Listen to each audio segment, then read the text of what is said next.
Hello, I'm Dave Epstein, and let's get to this edition of Growing Wisdom. I'm talking about how I planted my onions in today's video. Why do I have a measuring cup? Well, I use this to put the fertilizer in. Also, what's interesting is it's exactly 4 inches, and I use this to space the onions. You can also use something a little more official.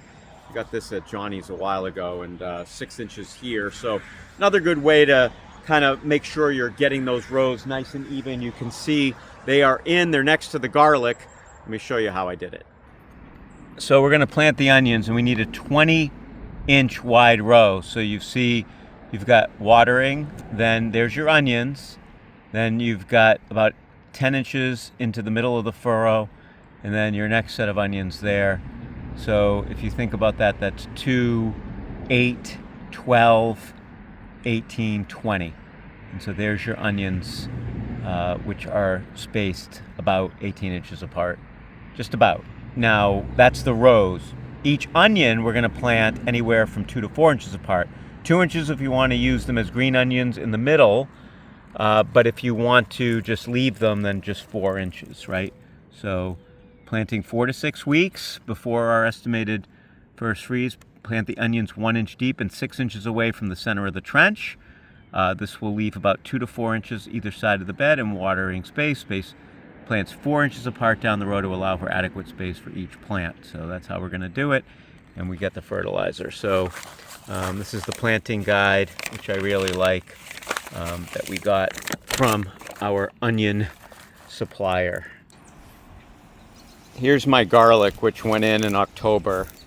We just side dressed it with some specific onion fertilizer, and this is where the onions are going to go, right here.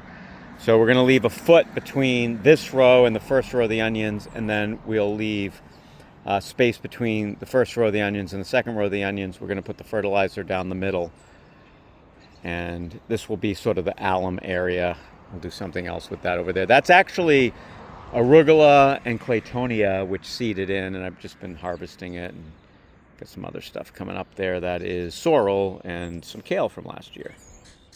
So I'm laying all the onions out 4 inches apart, a foot from the garlic. This makes it easier. Then I'll put the fertilizer trench in the middle and put the second row next to it. So there's our 2 rows. There's our fertilizer in the middle. Now I just got to cover it up.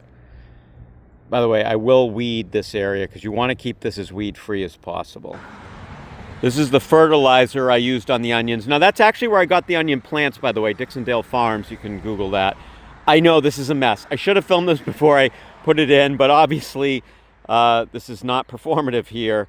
You can see that you've got the nitrogen and sulfur, and that's what went right in the rows there. So I've never used this fertilizer before, but I'm hoping that because it's specifically made for onion plants, that I get a really nice yield. All right, there you have it. So a couple of things to end the video with. Number one, I like the plants. I do not like to start from seed because you got to start them in like February, and I just don't find I get great yield. Onion sets, I think, are worse. I just end up with green onions. That's just my experience. I like doing the plants. And then thrips are one of the big pests on onions. Neem oil can control very light populations of them and when they're young, but what is reported to work better is spinosad. So if you have thrips on your onions, spinosad is reported to work well. I think you can also use row cover to kind of keep them off. So you want to look up controlling those particular pests if you are planting onions, and hopefully we get a nice yield out of these. For Growing Wisdom, I'm Dave Epstein.